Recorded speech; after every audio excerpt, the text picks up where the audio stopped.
Let's get started. Welcome to all of you. If I've not greeted you in person, then please forgive me for that, but we're going to get started. Thank you for choosing this roundtable discussion. I hope you'll find it useful and interesting. My name is Bryan Alkema. I have a master's degree in applied linguistics from the University of Southern Queensland.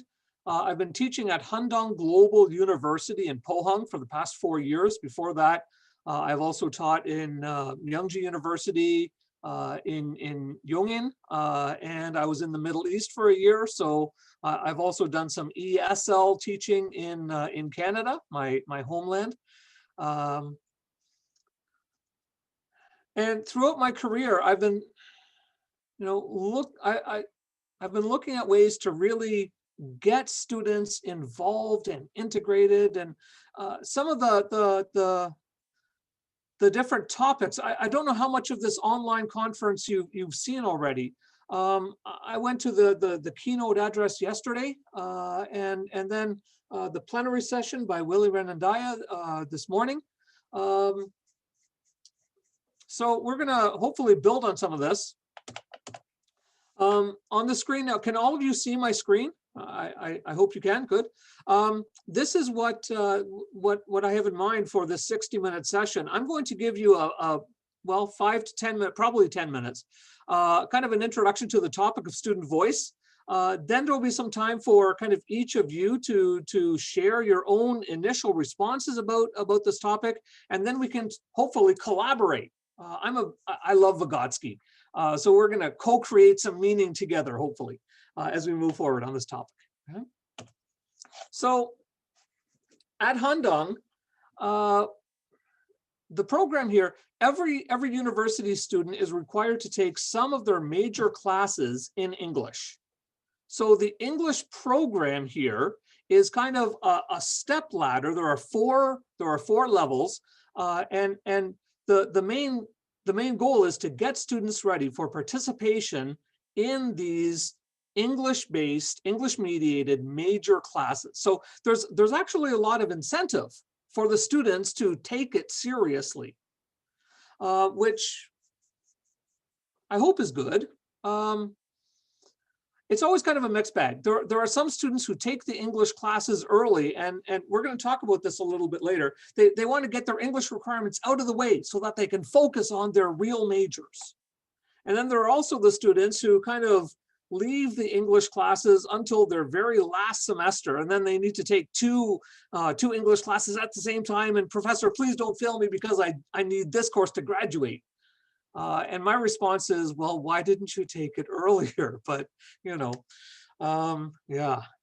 So in the midst of all this, about a year ago, I had a conversation with a colleague.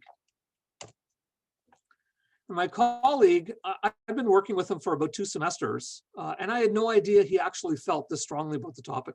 He said to me that academic writing is the worst. We do in our courses a lot of academic writing, academic presentations, right? Because the courses get the students ready for participation in these English-mediated courses. He said academic writing is the worst, and he went on to tell me that in his experience, both at this university and in other places, he found that academic writing, paragraphs and essays, was formulaic and mechanical, uninteresting, irrelevant, unproductive, and he finished by saying it's a total waste of everybody's time, my time and the students' time. Wow. I don't really agree with him, but it got me thinking. Because if this is what my students are coming into the classroom with, then that's something that I need to really keep in mind and see what we can do something about. So I want to talk with you about a couple of the different aspects of that. The courses that I teach, I try to follow this model. And if you went to Willie Renandaya's plenary session this morning, then he talked about input and output matching in terms of reading and writing. Right? And we talked a little bit about that. Now, I do an input, discussion, and output model. So the students will read a paragraph or an essay or something, then we'll discuss it together, and then they need to do something and provide some sort of similar output, essay to essay, paragraph to paragraph, whatever.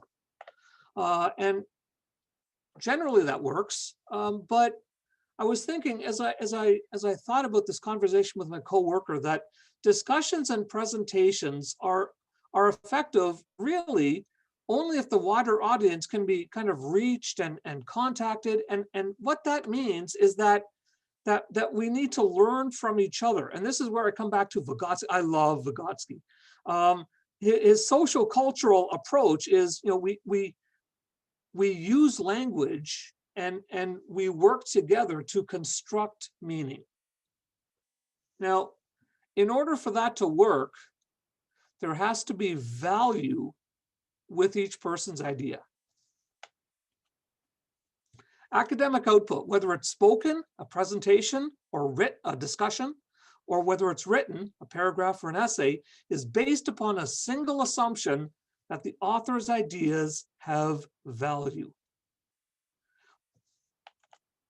Everything else follows from that assumption.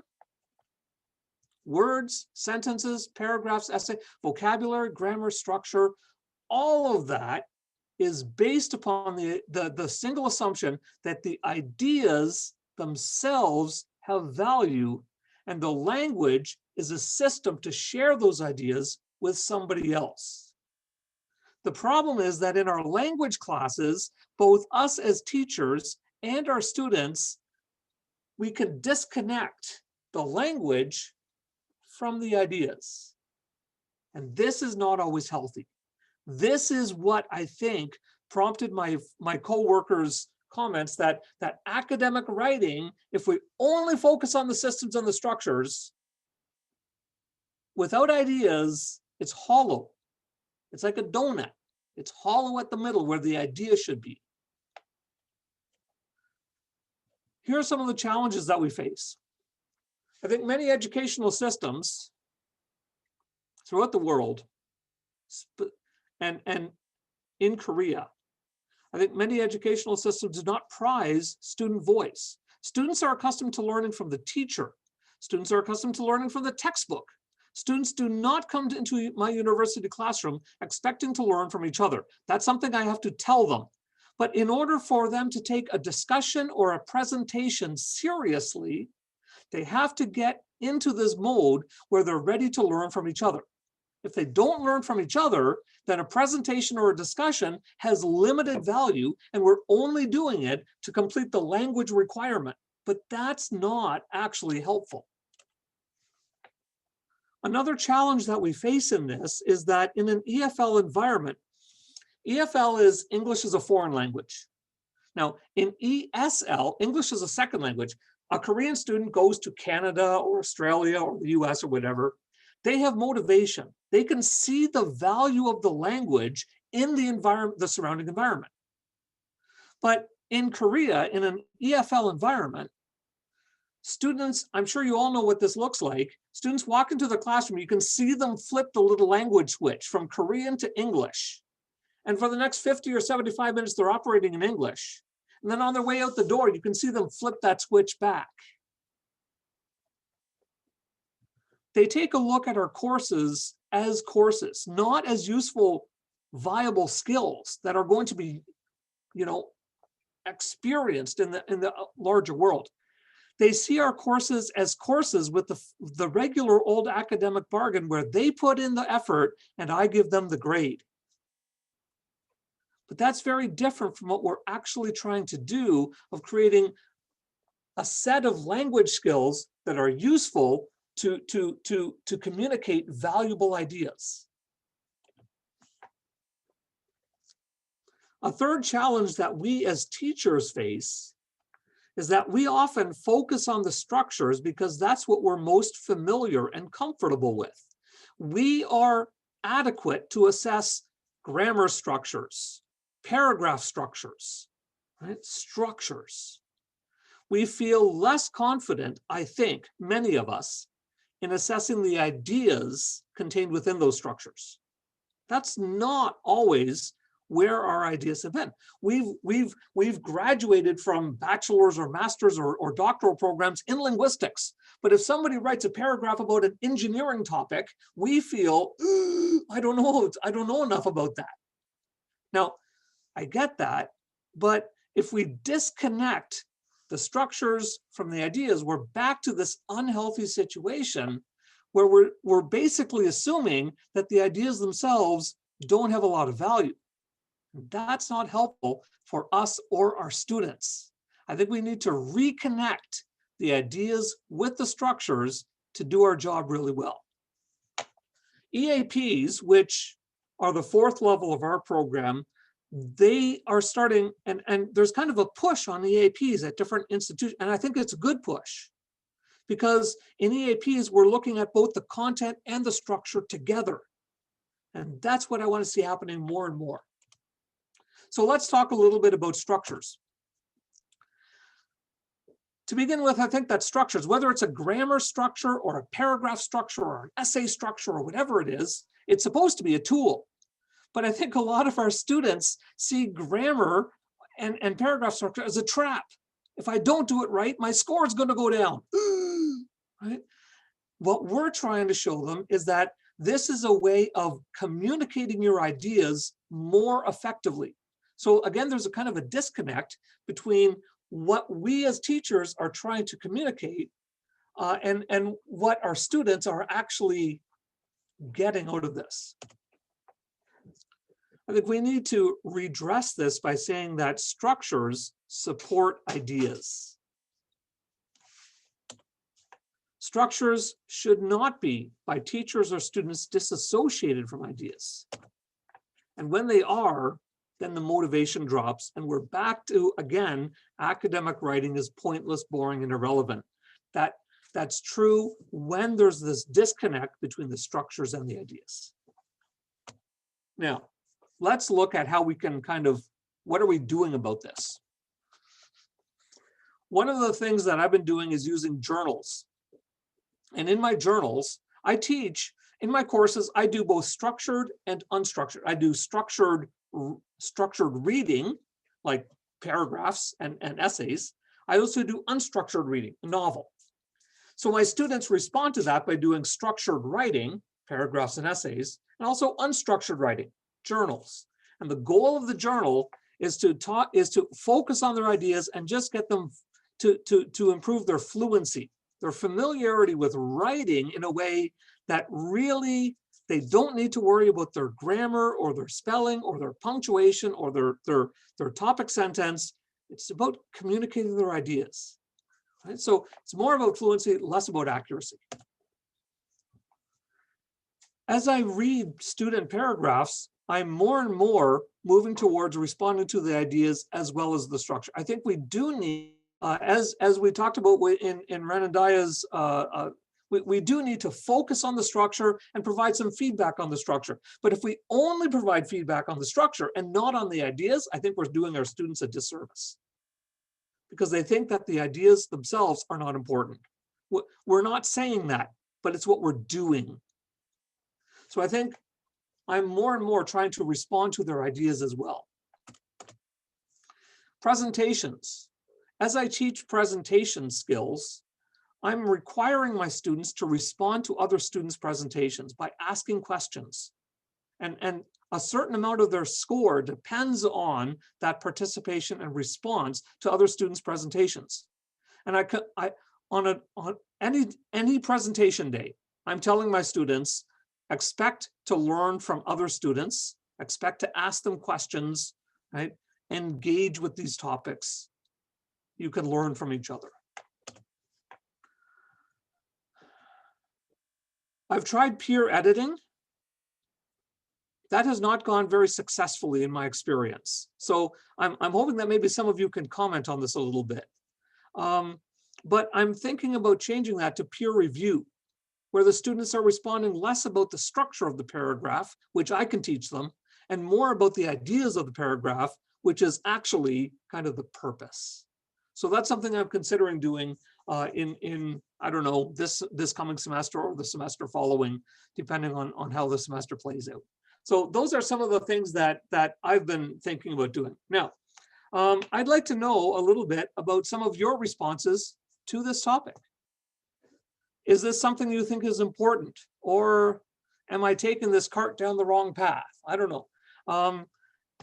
How do your students kind of respond to this? So at this point, I'm going to toss it open, and please unmute yourselves and let's start a discussion about this topic. Go ahead.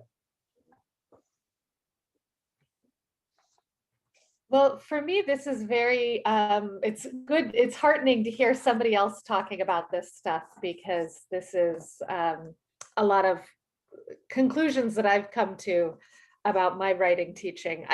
I focus on teaching writing at a teacher training institute. And I've evolved a lot in how I'm approaching it. I do now focus very much on meaning. And that has actually had it's had the effect of motivating the trainees a lot more. Often these are trainees who have, their college degree is in English. They are professional English teachers at the secondary level. And they'll say that this is the first time they've ever written something and somebody responded to the meaning. Yes. So with the journal entry, something as simple as they're writing a journal about, how they have too much to do at home and their husband isn't helping enough around the house. And my comment being, before I comment on grammar, commenting, oh man, I can feel how frustrated you are. And I really understand what you're talking about. This is a problem for so many women. Just saying that before I give a couple grammar comments, they light up in a way that I didn't expect, because I didn't realize that they'd never had anybody tell them that they understood their English before. Yeah, I found the same thing as I started using journal entries and now when I teach a language class, there's going to be a journal. That's just part of what it is. So I found entirely the same thing. The first couple of journal entries were very stilted. The students saw it as kind of a grammar or sentence writing activity. When I started responding to their ideas within 1 or 2 entries, the tenor across the board for 75% of my students, the way that they were writing started to change, because somebody was listening to their ideas, not just assessing their sentences. So I think you have students exchange journal writing? I don't. It's confidential between me and the students. I do a different kind of activity where students share, because one thing that I'm very determined to do, I want them to always realize that there is an audience.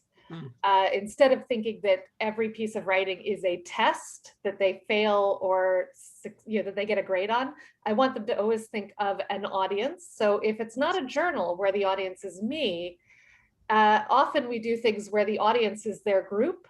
So if they're practicing a structure, they'll write a paragraph using that grammar structure, and then they're in a group of 4. Everybody reads their paragraph to the other people in the group. They listen to each other, and their job is to choose one to share with the large class. And then we have a few people read theirs to the entire class. So they have a feeling, whenever they sit and write, they have a feeling that the other people in the class are going to listen to what they're writing and learn about them from what they're writing. Yeah. I do journal writing too. I set it up so the first 3 journals of the week are timed writing, 10 minutes timed writing with, fluency focus. But then the last one is a revision of previously written journals. So they choose one or a combination. They can combine what they've written before. And the idea is this is the one that they're going to share with their classmates for feedback during class the next week. So we do have a balance of fluency practice where you don't have to worry about other people looking at what you're doing. And then there's something that's more geared up towards pure feedback. One thing that I've noticed is that the form in which students share their writing influences the type of feedback that they get. Like when I've had students share blogs and they reply through the reply function, The feedback is going to be content oriented and global, like a response to the entire thing or a question about the content. When I have them share Google Docs, a lot of them, even if like I give them a list of things that they have to do for peer feedback, and the first one is give feedback on the content, and the last one is give feedback on, you know, grammar, punctuation. A lot of them just want to edit. Like that's the first thing they want to do as soon as they get the document in their hands. Yeah. That's interesting. In a course that I taught in the past, I had students write emails, and I had them share their emails with each other, because what I told them was, I don't want you writing like me. I want you writing like yourselves, which is, you know, that idea of student voice. Don't write like me. I write like me. You should write like you, but you should write like you using some of the things that we know get the job done efficiently. Right? So having them exchange these different emails, paragraphs, whatever it is, I think allows them to see that other people write differently, and that's okay. And again, in an educational system, sometimes we lose the focus on that last point, that it's okay to be a little bit different. Yeah, one thing I've asked my students to do, like in the first peer feedback question, is what did you like about your partner's writing? And that's a way of getting them to encourage each other a little bit. Yeah, yeah. So my question is, like, sorry for the music. My question is, so when is that the point of which they start writing more content-based? Because I did a research, not research, but I did an observation at Pyongyang University, and it was a writing class, and they were using the book from the British company, I forgot, can't remember, but it had a critical thinking component to it. And the way he would model the essay, he would write the essay himself, the professor, and then they would try to write like argumentative essay. And I was reading some of their essays, and it seemed very similar to the model, of course, right? Very similar. Sometimes some of the students abused it, right? And but how do you go about in building that more? Or like, sometimes their level is not to the point where they can, you know, write in their own voice. Or that could be a fallacy in my own thinking. But any ideas about that? With the timing in which you introduce that, you start that from the get-go, or?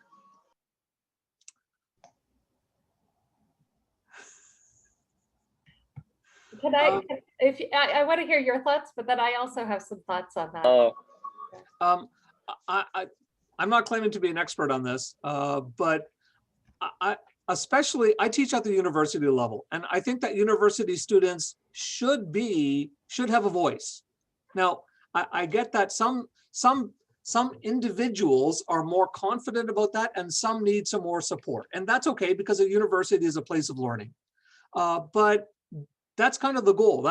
And we just start at different places along, but we're all going in the same direction. In the end, the reason for academic writing is to share your ideas with other people. And that, again, is the basis of this roundtable discussion, that it's the ideas that are actually kind of paramount. Those structures and systems have value when they make the ideas more understandable. But if there are no ideas, then the wheels kind of fall off the wagon. The way I describe this to my teacher trainees is that in the United States, we start teaching argumentative writing. We start teaching academic writing at the kindergarten level. It doesn't look like argumentative writing yet, but at the kindergarten level, we ask a kid who's writing their first sentence, what's better, cats or dogs? What's the best kind of ice cream, chocolate or vanilla? And then we ask them to tell us why. Why do you like cats best, or why do you like dogs best? Yep. Elementary school writing is about simple topics like that. But even in elementary school, they are writing things in which they present their opinion, And then they give the evidence or the reasons for their opinion. And that's how we scaffold, that's how we start to teach academic writing. So we don't start academic writing per se. You know, we might not write a 5-paragraph essay until middle school or high school, but we have already taught the skill of having a voice. Yep. Yeah. Yeah, so Nehemiah, I think, was asking about when you introduce the model. Yes. And I think there are different approaches you can take. And at the plenary today, Willie was suggesting that you give the students several models, Yes. and then they have options to choose from when they're defining their own voice. And I think actually looking at a model helps with developing your own voice, because you're trying things on. It's like play acting, and children do that all the time. They pick up phrases that they've heard and they make them their own. So I don't think you're hurting students' voice. I think you're showing them different ways that they can express themselves when you give them a model. One thing I like to do, though, is delay the model a little bit until after they've done their own brainstorming, or maybe after they've done their own speed writing on the topic. So like in my setup, actually what I did last semester was show them my model between when they did their revised version for their peers and when they did the peer feedback. But after listening to the plenary today, I'm thinking I should shift that earlier. I should give my model between when they've done their own like speed writing and when they do their first revised version. What I end up doing is showing them, let's say we're dealing with a comparison and contrast paragraph. Let's take that as just kind of the goal of the process. I'll show them a couple of different comparison and contrast papers on different topics, and I'll ask them, do you agree with the author's point of view? So we'll take a look at the structure of the paragraph, because that's really important to notice what makes it a successful paragraph. And then I'll get them to discuss whether they agree with what the author has said about this. And I think that's really important. And then once we've looked at a couple of models, then I'll have them choose a topic and write about that. And the topic is often very different from any of the models that I've shown them. So they don't need to respond directly to the models, but by looking at both the structure and the content of the models before they write their own paragraphs, they start getting the idea that there's a purpose for this sort of structure, that we're not just writing it to get a score of 87% or a B+ or whatever it is, but instead we're using the structure to get something done, to get these ideas out and share them with other people. And I think that's been kind of the missing component in some of the teaching that I've done earlier. And that's what I'm trying to sort of rectify and make that clearer to my students. Maybe another thing to think about with the model is like, what's the gap in the level between the model and between the student's output? And if the gap is too large, then students might become overwhelmed if they don't borrow wholesale from the model. Right. But if the model is closer to their current level, then maybe it's easier for them to take out the bits and pieces and incorporate them into their own writing. That's a really good point. What I've done in order to kind of overcome that is I've written some of the models, but now I'm going to former students and I'll say, you took my course last semester. Can I use this paragraph and show it to my students this semester? And it's not going to be perfect. I adapt it a little bit, but I'm not striving for perfection. And then I'll tell my students this semester, this paragraph was written by a student last semester. And okay, that makes it, for one thing, they get different styles of writing, which I think is really good. And for another, the models are then closer to what they might be able to write. So I think that's a really good point. I think another really important part of this is just the questions that we choose to ask them to write about. and I've run into this sometimes. I have supervisors who will tell me, now you should teach them to write a 5-paragraph essay, and they should write an essay about the 4th Industrial Revolution. And I've been told several times to write essays about the 4th Industrial Revolution. But I don't want to write about the 4th Industrial Revolution. Yes, exactly. I think that a huge part of this is asking a question that is actually a question that could be answered yes or could be answered no.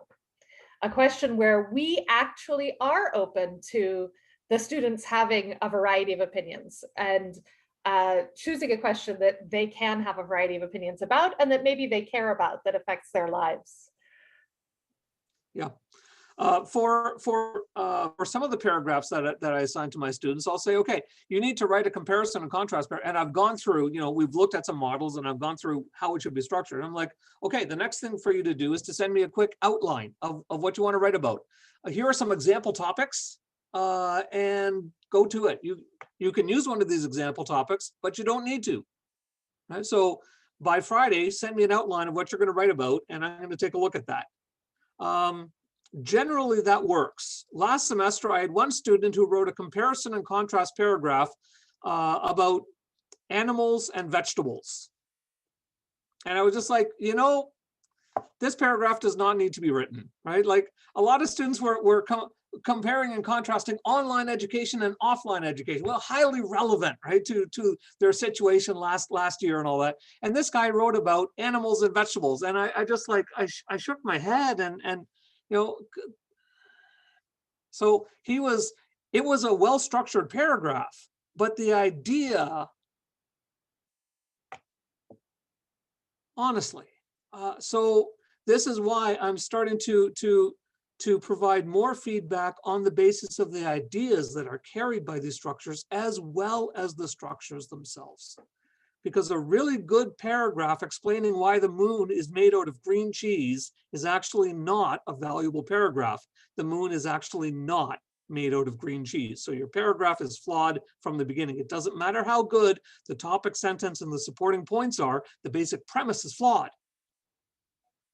So I think we need to, or at least I do in my own teaching, respond at some level to the ideas of what these students are supporting through their use of the structures and systems we teach them. It really does, it runs contrary to all of the ways that they are usually taught writing in Korea. That's right. And so that is the main hurdle, Yes. is just getting past their initial shock, really, that anybody would respond to the ideas, the initial shock that you're not marking every single grammar error. Yes. And also the shock that they can have grammar errors, but we still understand them and we still are communicating back and forth with them. Yes. I've just thought of like another approach that I haven't used recently, but in the past, which is useful for creating an idea of a discourse community. I've given the students a topic to write about, or maybe a choice of 2 topics that they can write about, and they need to argue for an opinion. That's cycle 1. Cycle 2, they need to read their peers' writing and compare and contrast their peers' writing and state who they agree with, or how their writing differs or is similar to other people's writing. So the input is comprehensible because it's closer to their level than if they're reading academic articles. And then they're also able to learn the skills of distinguishing their own ideas from other people's ideas and quotation and citation and stuff like that. Yeah. It's a way of treating other students as though they have a voice. Yes. Taking them seriously. Yeah. Good. And also accountability, right? With that, from each other, writing, right? And also because of saving face, they really don't want to look bad in front of their peers. Yeah. So go ahead. Well, sometimes I have people read the writing of people who've quoted them, and I tell them to check, were you quoted appropriately? Did they represent your opinion correctly? Yes.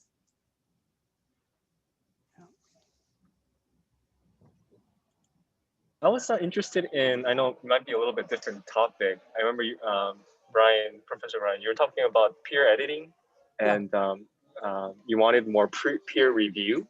Mm. I was just thinking about anyone's thoughts here about that because I'm quite curious because I saw in my observation class how they peer edited in breakout groups in Kyung University, and I don't know. I don't think it went that well because they would just speak in Korean. I mean, I don't know the use of L1, especially during times of peer editing. I mean, it can be useful, I guess, not to totally discredit it. But yeah, just any thoughts about that? Anyone? Yeah. I have kind of given up on peer editing. And in the United States, of course, peer editing was like a central part of how I was taught to teach writing. But I noticed that a lot of the mistakes that a lot of the things that they really do want to get help on are errors that none of them notice, even though they've all gone to university and have English degrees. They're things that we can help with that they have a tough time helping each other with. Articles is an example of that. Yeah. I have a suggestion for that. Use a grammar checker, an electronic grammar checker. They're really good for articles and prepositions and the things that your students wouldn't catch. But I'm also in a teacher training program, and I feel like it's really important for them to learn some confidence in giving each other feedback on structure. So yeah, I require them to give feedback on structure, but then I tell them I'm backup. If you're not sure if it's right or not, raise your hand, call me over, or if you're in a breakout room, press the call for help button and I'll come and help you out. Yes. Yeah, I was one of the things that I'm getting involved in this coming semester is using Grammarly, and we're going to take a look at what impact regular use of Grammarly has on the student output. Some of my colleagues are a little concerned about using yet another different platform or tool, a different computer resource, and they're just like, oh, it's difficult for the students and it's difficult for me. So we're doing a pilot project on that. And one of the reasons that I really enjoyed the keynote address yesterday is because we were told, the computers can do the routine. Well, there's nothing more routine than grammar, right? Like, and spelling and punctuation. And that's the sort of feedback that actually I don't want to give to my students. I would much rather they did that Grammarly did that, and I get a more functional first draft, or actually I'm getting the second draft. Grammarly kind of deals with the first draft, and then I'm looking at much more of the overall organization and the idea development.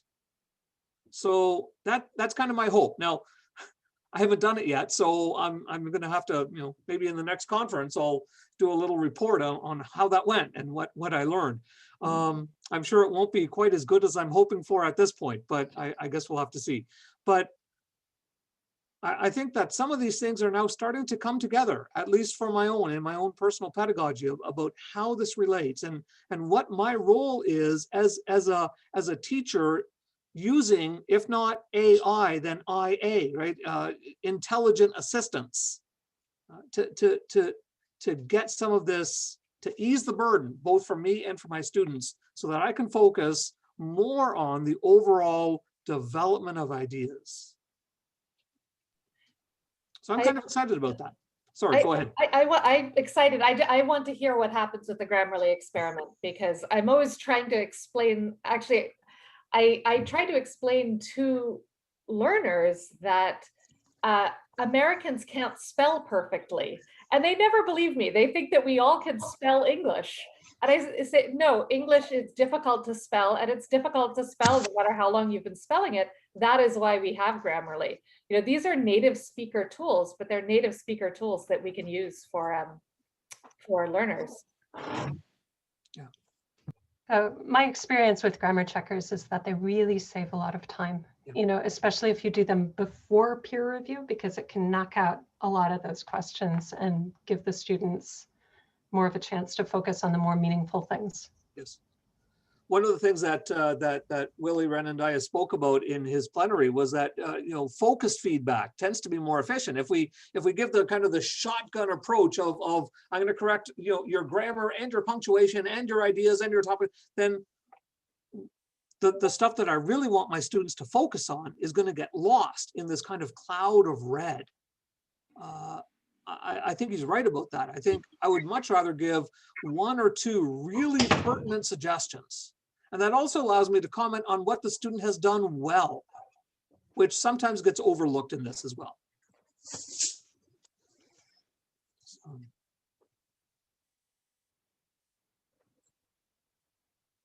Yeah, that's right. I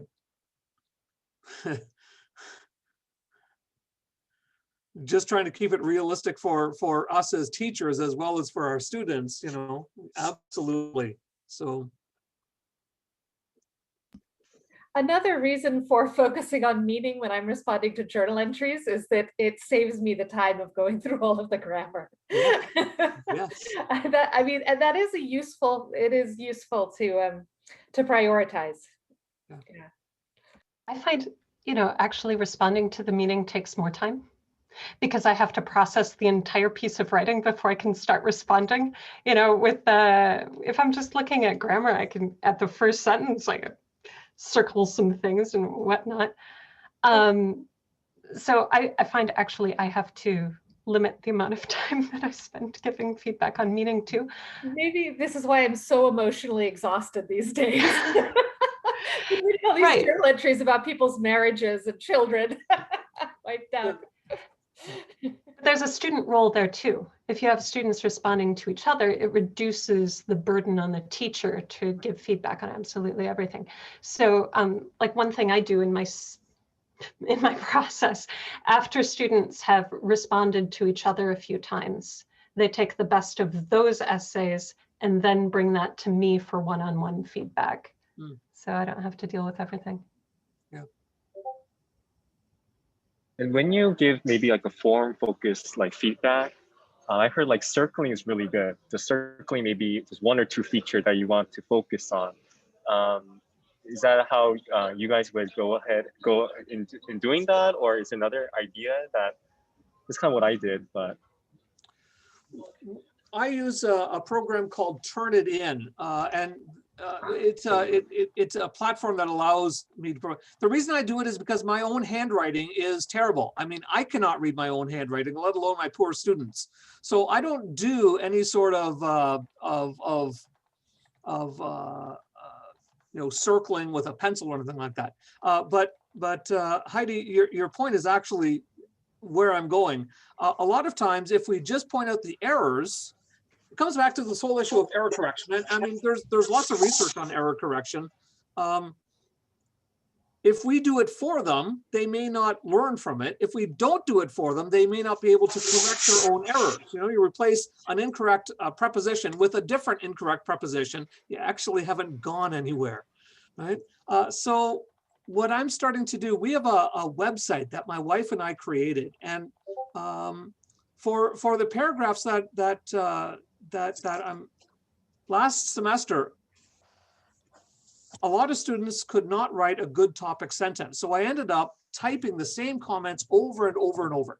This semester, to save myself time, I'm just going to say something like topic sentence error. And I'm going to create a short video that explains what a topic sentence error is. Now, those sorts of systems will allow the students to look at the error. If they know what the problem is, they can fix it directly. And if they don't, there's some sort of resource that is automated.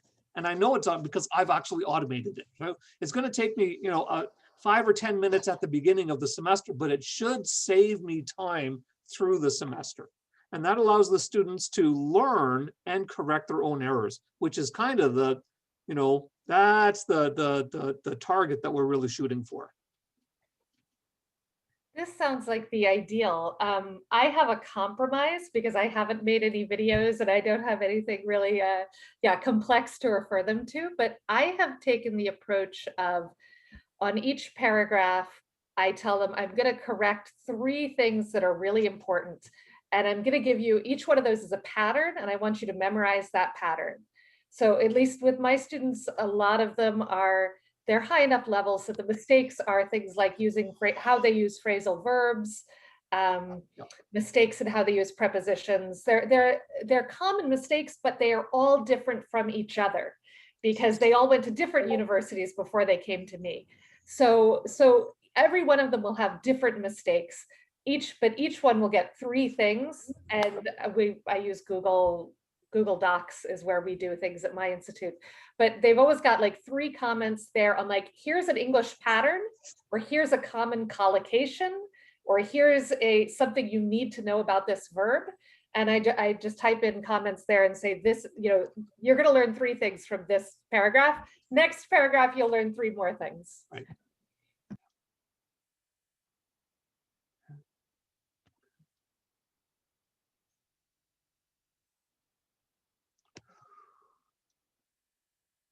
All right. Well, we're getting near the end of the session. Is there anyone else who doesn't need to, or who has not had a chance to talk yet, and wants to sort of develop your voice?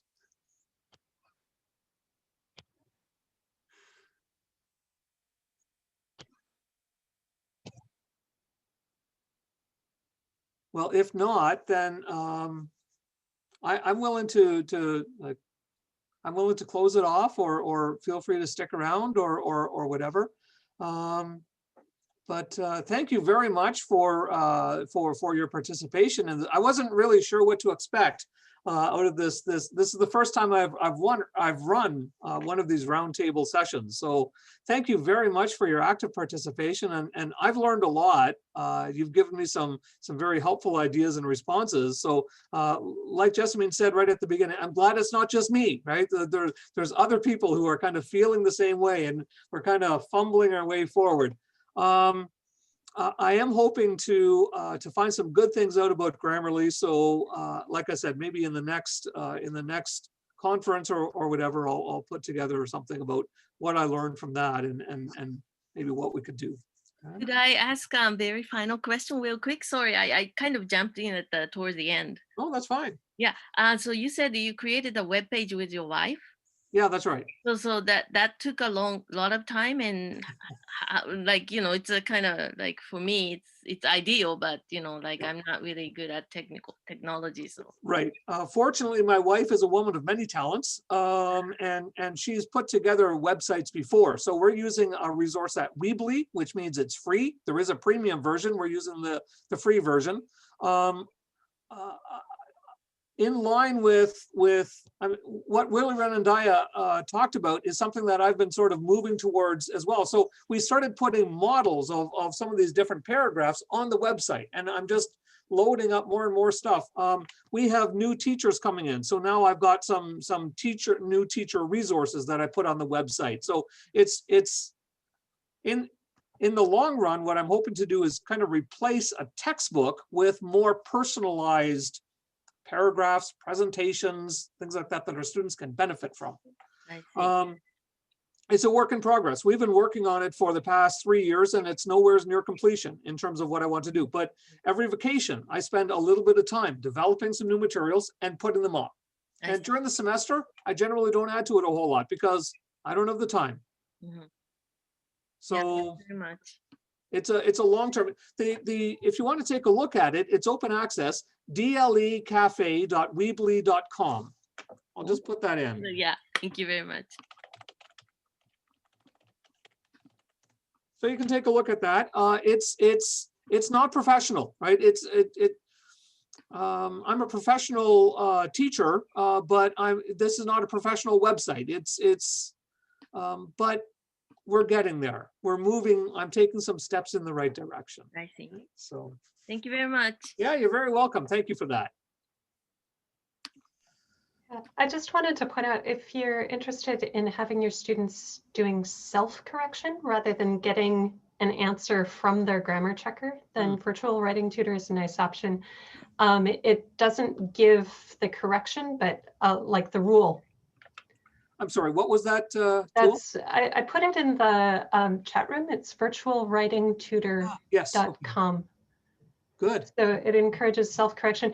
When I did a comparison of grammar checkers a few years ago, at that point, virtual writing tutor was not quite as accurate as Grammarly, Okay. in part because it's like a private thing, and Grammarly is commercial. It has a lot more funding. Yep. But it's been getting better over the years, and it has a lot of functionality. It's worth checking out. Okay, thank you. Good.